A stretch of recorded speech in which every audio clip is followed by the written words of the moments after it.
Okay. Andikuva kwelicala. Uyandiva wena? Molweni Dj Abza. Yey, ayibona i-technology ke ngoku. Ubucofe ntoni apho? Mntakwethu ibhadi cofe u-unmute nomute apha. Mntakwethu funeka bazibhale inyanga yamagugu. Ungazibulisela ke kubaphulaphuli emva kwemini nje seluzichaza ke ngokupheleleyo ungubani. Okay ke bhuti wam. Mna bhuti ndinguPhumeza Busakhwe wangapha eNkondlo eNgcobo.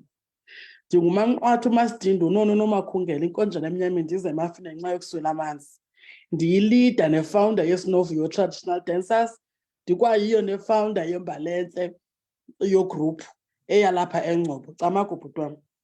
Kamago sesiphumeza sikwinyanga yenkcubeko. Ithetha ntoni le nyanga kuni bantu benkciyo bomxhentso nezinto zesintu?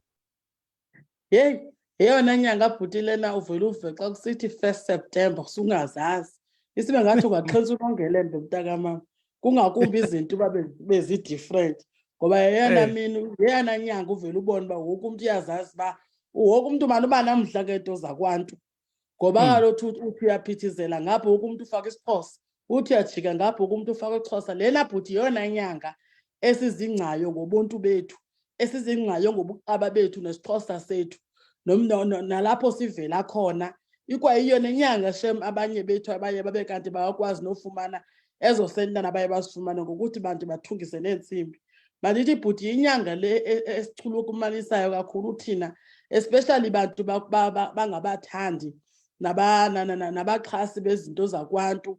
That is ndithetha thina ke maqabakazi. Camagu bhuti wam.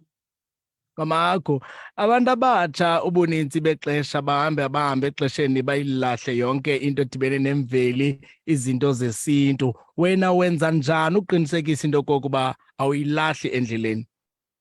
Camagu bhuti. Bhuti Abza, ibalulekile into okokubana uzazi uba uvelaphi ungubani. Ibalulekile into uzazi identity yakho, because most of the time abantu bayilahla le nto because umntu uyazilibala apho uvela khona imvelaphi yakhe. Uke wathi phaa uTata uMandela ngo-1994 wathi wapromowutha into edibenise into yoba umntu makavuka azenzele. That is through i-culture ungakwazi uba kube kanti ungashukuma ngenye imini ukwazi uzityela. That is ungakwazi uba kube kanti uzawuxhentsa ukwazi le nto okokubana through le culture ube khona into engena endlini obeka isitya etafileni. So i-youth is very important uba mayibuyele embo bethunani. Otherwise izinto zangoku azizusenzela nto. Koko sizawuzibona sesiphulukana nento yethu nemvelaphi yethu. Camagu bhuti wam. Kamago, iSinovuyo Cultural Group le yona ke ingaba iza kuya kweyiphi imisitho apha kule nyanga ye-heritage njengemisitho yemibhiyozo? Camagu bhuti. Nge-16 kaSeptemba bhuti wam sizobe siyisebholothwa kwabhuti Zolani Mkhiva. Ikhona ke umcimbi nawo phayana where I invited abantu aba-international. Utshilo ke phayana wathi sineke sibe phayana.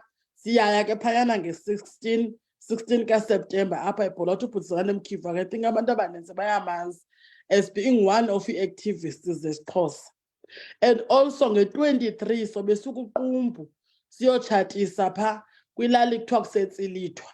Sathi xa siphuma kuqumbu siphume sihambe straight sibheke eMonti. eMonti siyolalela khona kuba sizawuphefoma nge-24. Nge-24 kuzobe kukho i-heritage event ezobe isenza ebesenziwa sisintu siyabukwa. Napha sibhukishwe phaa for uba kuyokonwatyelwa le nyanga yamagugu namasiko wethu. Camagu bhuti wam.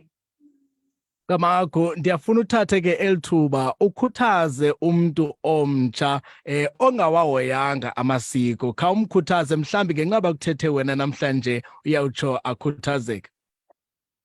Hayi umuntu ongakanga hoye amasiko mna ndive ndimbone ndithi hayi bo. Hayi uyafana nje nenkukhu bhuti ehamba ingenantamo okanye inkukhu nje ehamba ingenayo nentloko le ibhabhazelayo phaa. Akaphelelanga. Hayi akaphelelanga mntakatata. Xa uzohamba bhuti Abza ungazazi noba awunamva awunamphambili noko ithethe enye into ngawe loo nto leyo mntakatata. Hayi bethunani ibalulekile into yozazi uba uvelaphi. ibalulekile into yozazi uba ungubani, ibalulekile into yozazi into yoba uzalwa ngubani kabani, in order for ubuzazi into yokuba nawe ngenye imini le information uzayishorishela abantwana bakho. Ibalulekile into yowazi amasiko wakokwenu. Andiqinisekile akekho umntu ozothi hayi mna akho siko ekhaya. Ibalulekile into yozazi ubungubani kabani, uzalwa ngubani, ithini imvelaphi yakho, ikhuni ithini intsusa yakho, ithini umnombo wakokwenu. Camagu bhuti.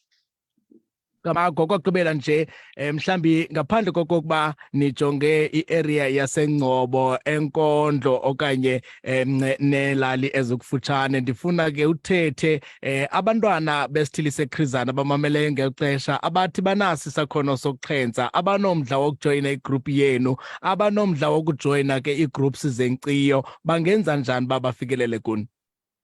Umagu bhuti wam, umntana ofuna ujoyina inkciyo, inamba ithi 063 681 1147, 063 681 1147.